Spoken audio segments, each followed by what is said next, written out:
Paano kung sabihin ko sa inyo na ang patuloy na pagkabalisa ay hindi likas na bahagi ng inyong pagkatao, kundi isa lamang nakasanayang gawi, isang nakasanayan ng pag-iisip sa isang partikular na paraan, at tulad ng anumang nakasanayan, maaari mo itong baguhin.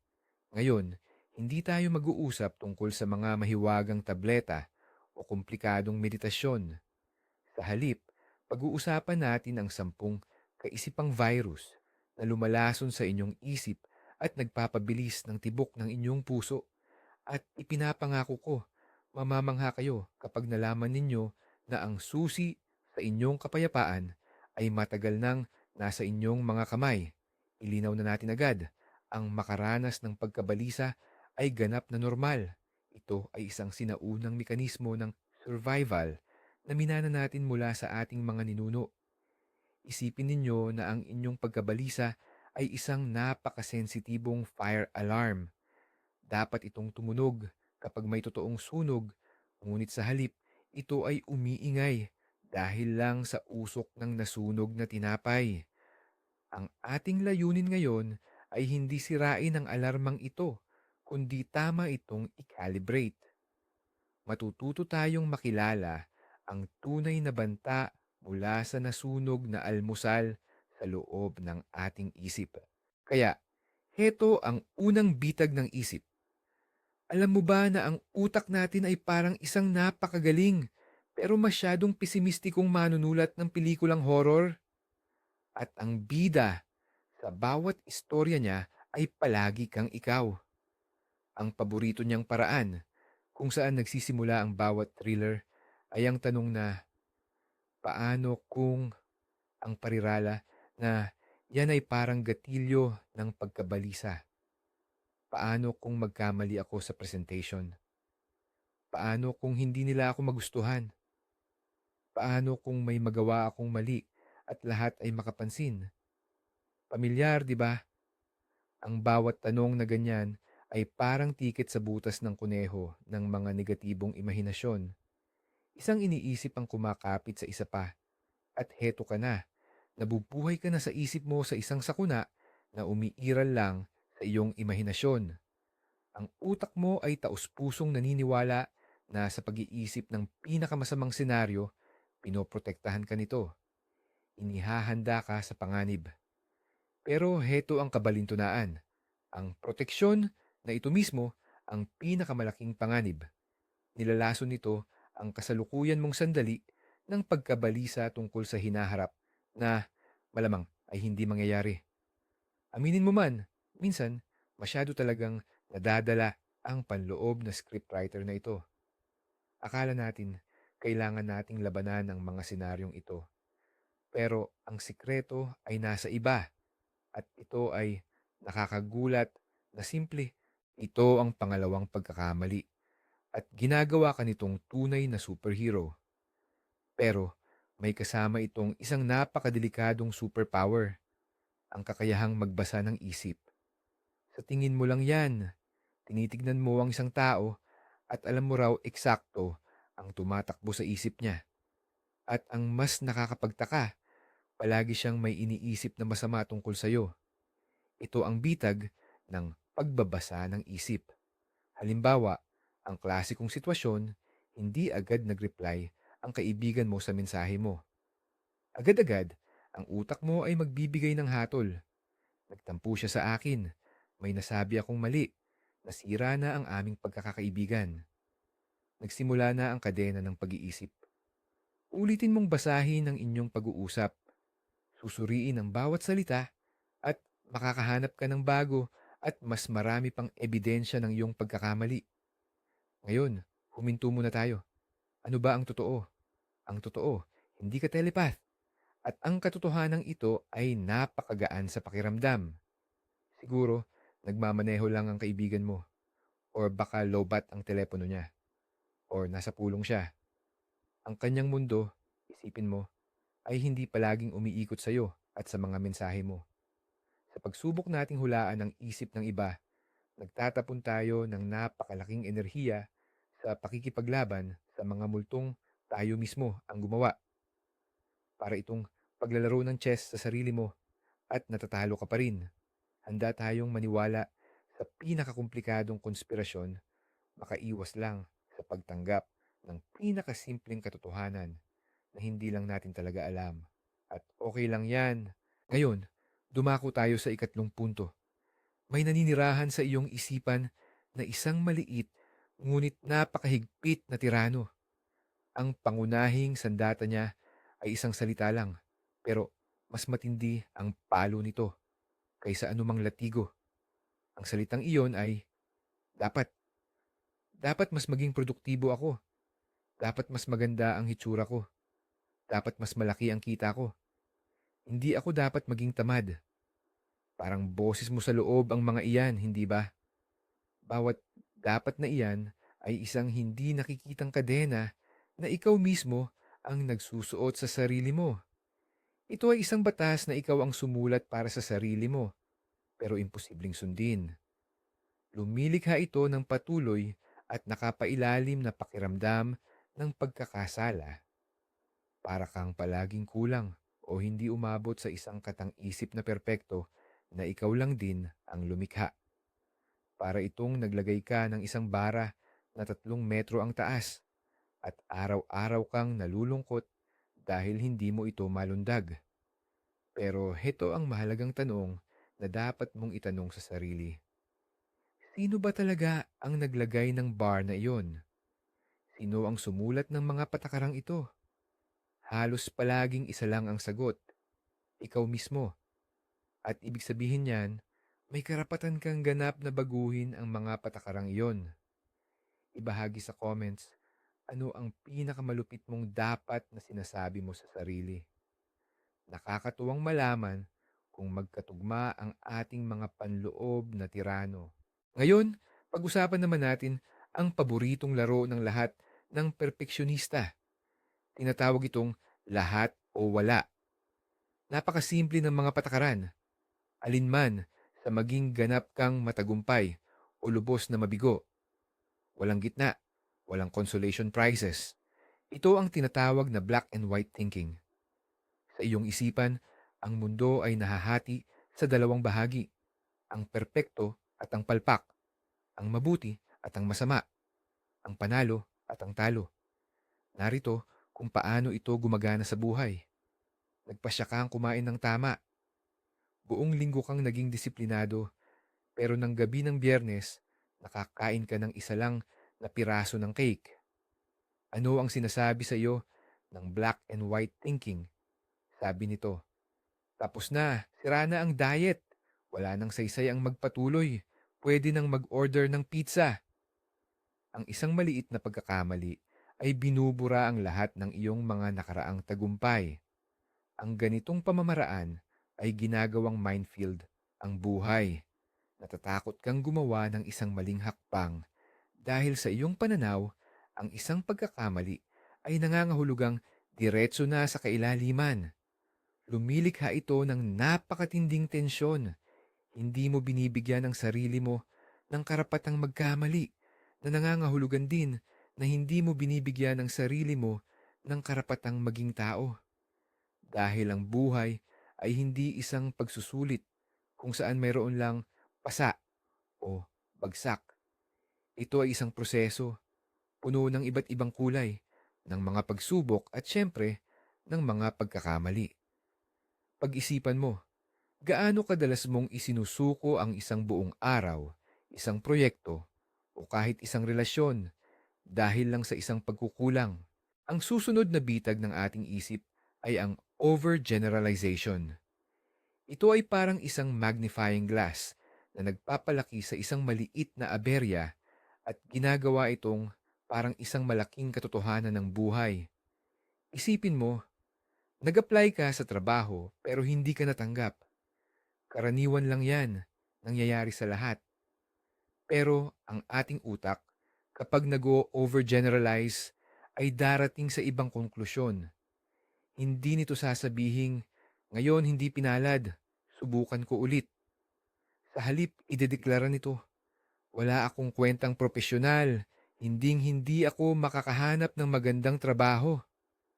Nararamdaman mo ba ang pagkakaiba? Ang isang partikular na kabiguan ay biglang nagiging parang habambuhay na hatol sa iyo. Ang isang masamang karanasan ay ginagawang sukdulan. Kung iniwan ka ng iyong partner, nagiging konklusyon mo, wala nang magmamahal sa akin kailanman. Kung nagkamali ka naman sa report, nagiging palagi kong sinisira ang lahat. Ang ugaling ito ay lubhang mapanlinlang. Kukunin mo ang isang negatibong pangyayari at iguguhit mo na rito ang buong larawan ng iyong kinabukasan. Ito ay parang isang beses kang nabasa ng ulan ng paa mo at napagdesisyunan mo nang habambuhay ka ng lalakad na basa ang paa. Gumagawa ka ng isang self-fulfilling prophecy. Kung sigurado kang palagi kang mabibigo, magiging ganoon din ang iyong kilos. Mas hindi ka magiging kumpiyansa. Mas may takot na nagpapataas sa tsansa ng pagkabigo. Ito ay isang paikot na bilog na ikaw mismo ang gumagawa dahil lang sa maling interpretasyon ng isang pangyayari. Ang ika-anim na bitag ay ang tinatawag na Atlas Complex. Naalala niyo ba ang Titan sa mitolohiya na nagpasa ng kalangitan sa kanyang mga balikat? Ganoon din ang ginagawa ng mga taong may tendensyang mag-personalize ng lahat. Sinasalo nila ang responsibilidad sa lahat ng nangyayari sa paligid nila, lalo na kung masama ang nangyari. Dumating ang boss mo sa trabaho na masama ang timpla. Ano ang tumatakbo sa isip ng isang taong ganito?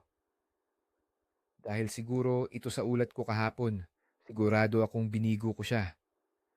Nakakuha ng mababang grado ang anak sa eskwela. Masama akong ina, hindi ko siya masyadong natulungan. Naging boring ang party. Kasalanan ko to. Masama akong organizer. Pasan mo ang responsibilidad sa damdamin, desisyon, at maging sa mga aksidente ng iba. Taos-puso kang naniniwala na ikaw ang sentro ng universo at lahat ng nangyayari ay resulta ng iyong mga ginawa o hindi ginawa. Hindi lang ito nakakapagod, nagdudulot din ito ng matinding pagkakasala at pagkabalisa. Kasi kung ikaw ang may kasalanan sa lahat, dapat mong ayusin ang lahat at imposible yan. Ang totoo, hindi ka responsable sa damdamin, pagpili at kilos ng ibang mga adult. Hindi mo kontrolado ang panahon at ang ekonomiya ng mundo. Ang pagtalikod sa ilusyon ng pagiging makapangyarihan sa lahat ay nangangahulugang ibaba ang isang napakabigat na pasanin mula sa iyong mga balikat. Hindi ito pagiging makasarili, kundi pagiging matino sa pag-iisip na makakatulong sa iyo para makatipid ng enerhiya para sa mga bagay na kaya mong kontrolin, ang iyong sariling reaksyon. Ngayon naman, pag-usapan natin ang sarili mong time machine. Mas tumpak ang bolang kristal na lagi mong sinisilipan. Ang ugaling ito ay tinatawag na paghula sa hinaharap o sa pananalita ng mga psychologist, catastrophizing. Hindi ka lang basta nag-iisip tungkol sa hinaharap, kundi alam mo na kaagad na magiging kakilakilabot ito. At iyon na, may mahalagang tawag kang gagawin. Ano ang sinasabi ng iyong panloob na manghuhula?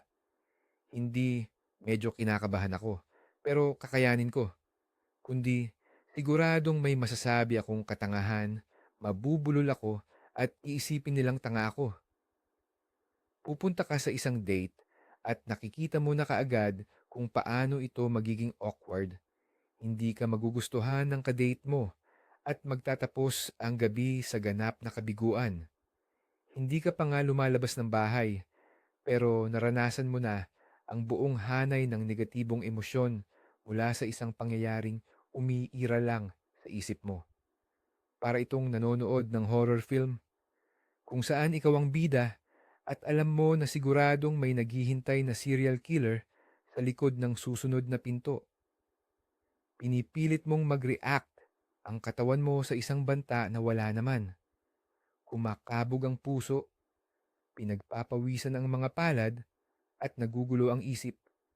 Nararanasan mo ang stress ng kabiguan kahit hindi mo pa sinusubukang magtagumpay. At ang pinaka-ironic ay sa pagtatakda mo sa sarili mo sa ganitong paraan, talagang pinapataas mo ang tsansa ng pagkabigo. Kasi ang pagpasok sa isang pagsusulit na may kumpiyansang babagsak ka, kalahati na yon ng kabiguan. Sang-ayon ka ba? Ang ikawalong maling pag-iisip ay isa sa pinakamapandaya dahil nagpapanggap itong intuisyon. Tinatawag itong emosyonal na pag-iisip. Ang motto nito, kung nararamdaman ko ito, totoo ito. Nakaupo ka sa eroplano habang may turbulensya, natatakot ka, at ang utak mo ay naghihinuha. Dahil natatakot ako, bumabagsak ang eroplano at malapit na tayong bumagsak. Hindi ka umaasa sa istatistika, sa sinasabi ng mga piloto, o sa mga batas ng pisika. Umaasa ka lang sa nararamdaman mong takot.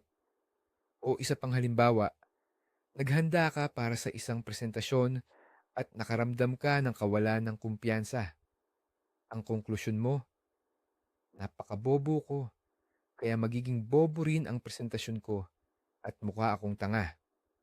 Hindi mo sinusuri ang nilalaman ng iyong presentasyon, hindi mo inaalala ang iyong paghahanda. Ikaw ay simpleng nagpapantay sa iyong panandaliang pakiramdam at sa objetibong realidad. Ito ay isang malaking bitag. Ang iyong mga nararamdaman ay hindi katotohanan. Ang mga ito ay reaksyon lamang ng kemikal sa iyong katawan na sanhi ng iyong mga kaisipan. Maaari silang maging napakalakas at nakakakumbinsi, ngunit madalas silang nagsisinungaling. Ang pagtitiwala sa iyong damdamin ng 100% ay parang pagtatangkang malaman ang eksaktong oras gamit ang orasan na laging nauuna o nahuhuli. Ipinapalagay mo ang isang pansamantalang kalagayan bilang permanenteng katangian mo o ng mundo. At ito ang nagiging dahilan upang iwasan mo ang mga sitwasyon na sa totoo lang ay ligtas at kapaki-pakinabang. Ang ikasiyam na lason sa isip ay ang paglalabel. Ito ay sobrang paglalahat na umabot sa mas personal at mas malalim na antas. Dito, hindi lang basta ka nagbibigay ng pangkalahatang konklusyon mula sa isang sitwasyon. Kinukuha mo ang konklusyong iyon at ginagawa itong matigas. Hindi mabura-burang label na idinidikit mo sa sarili mo o sa iba. Halimbawa, nagkamali ka sa trabaho. Sa halip na isipin, nagkamali ako ngayon, kailangan kong maging mas maingat. Hinahatulan mo ang sarili mo. Ako ay talunan. Hindi lang basta ka nakagawa ng isang maling bagay, kundi ikaw na mismo ang naging talunan. Ramdam mo ba kung gaano mo ito ka-toxic? O kaya nakalimutan ng kasamahan mo sa trabaho na ipadala ang kailangan mong dokumento? Sa halip na isiping, nakalimutan niya, nangyayari talaga, nilalagyan mo siya ng label. Siya ay irresponsable. At ngayon, bawat galaw niya ay titingnan mo sa pamamagitan ng lens ng label na iyan, naghahanap ng kumpirmasyon. Ang mga label na ito ay parang shortcut ng isip na pumipigil sa atin na makita ang katotohanan. Ginagawa nitong parang patag na karton na figura ang mga buhay at maraming aspetong tao, kasama na ang sarili mo, talunan, tanga, balisa, tamad. Kapag idinikit mo na sa sarili mo ang ganyang label, nagsisimula kang umayon dito. Nagiging bahagi ito ng iyong pagkakakilanlan, ang iyong self-fulfilling prophecy. At ang pagtanggal ng ganyang label, lalo na mula sa sarili mo, ay napakahirap. Panghuli, ang ikasampung kaisipan na siyang pundasyon ng maraming iba pang uri ng pagkabalisa. Ito ang ilusyon ng kontrol, isang malalim at hindi makatuwirang paniniwala na para makamit ang lubos na kapayapaan at kaligayahan, kailangan mong kontrolin ang lahat ng bagay sa paligid mo. Sinusubukan mong kontrolin ang panahon sa pagpaplano ng perpektong piknik. Sinusubukan mong kontrolin ang daloy ng trapiko sa pag-alis ng 5 minuto ng mas maaga. Sinusubukan mong kontrolin ang isip at damdamin ng ibang tao sa pagpili ng perpektong mga salita. Sinusubukan mong kontrolin ang hinaharap sa pagtantya ng lahat ng posibleng sitwasyon. Ngunit ang katotohanan ay malupit. Karamihan sa buhay ay wala sa ating kontrol. At habang mas pilit mong kinakapitan ng kontrol, mas lalo lang itong pumipiglas at nagiging mailap ang buhay. Ang patuloy na pakikipaglaban na ito sa realidad ay nakakapagod. Nagsasanhi ito ng walang katapusang tensyon dahil ibinabase mo ang iyong kapayapaan sa mga bagay na hindi mo kayang kontrolin. Ang ironiya ay, ang tunay na kapayapaan ay dumarating hindi kapag kontrolado mo ang lahat, kundi kapag tinanggap mo ang katotohanan na hindi mo kayang kontrolin ang lahat. Kapag pinakawalan mo ang pangangailangang ito at nag-focus ka sa tanging bagay na tunay mong kontrolado, ang iyong sariling pagpili, ang iyong reaksyon sa mga pangyayaring hindi mo kontrolado, hindi ito kabiguan. Ito ang pinakamataas na antas ng karunungan at ang pinakadirektang landas patungo sa kapayapaan ng isip. Ngayon, narito ang pinakamahalagang punto. Isang plot twist na siguro'y hindi ninyo inakala. Ang 10 kaisipang ito ay pinag-uugnay ng isang malaking ilusyon. Iniisip nating ang pagkabalisa ay reaksyon sa mga panlabas na pangyayari, sa trabaho, sa relasyon, sa pandaigdigang balita. Pero hindi iyan ang totoo. Narito ang pinakamalaking plot twist. Ang pagkabalisa ay hindi nangyayari sa iyo. Ito ang sinasabi mo sa sarili mo tungkol doon. Hindi ang pangyayari mismo ang nagdudulot ng takot, kundi ang iyong interpretasyon sa pangyayaring iyon. Hindi ang komplikadong proyekto ang nagpapapanik sa iyo, kundi ang kaisipang, hindi ko ito kaya. Hindi ang pananahimik ng iyong partner ang sumasakit sa iyo, kundi ang kaisipang, hindi na niya ako mahal. Ang bilangguan ng pagkabalisa ay hindi gawa sa panlabas na pangyayari, kundi sa ating sariling mga iniisip. At ito ang pinakamagandang balita na maaari mong marinig. Dahil kung ikaw mismo ang gumawa ng bilangguang ito, ibig sabihin, ikaw lang ang may hawak ng susi nito. Sa pag-unawa na ang ugat ng problema ay wala sa mundo, kundi nasa isip mo, titigil ka sa pagiging biktima ng mga pangyayari at ikaw ang magiging may kontrol sa iyong sariling estado. Maaari kang pumili kung paano magre-react.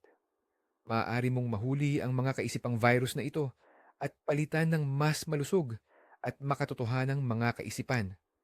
Ito ang tunay na daan tungo sa kalayaan mula sa pagkabalisa. Salamat sa panunood ng video na ito hanggang dulo. Kung naging kapaki-pakinabang ito para sa iyo at natuklasan mo kahit isa sa iyong masasamang gawi sa pag-iisip, paki-like at mag-subscribe sa channel para hindi mo mapalampas ang mga bagong video. Ngayon, may tanong ako sa iyo. Alin sa 10 kaisipang bitag na ito ang pinakakilala mo? Ibahagi ang iyong kwento sa comments. Pag-usapan natin ito ng sama-sama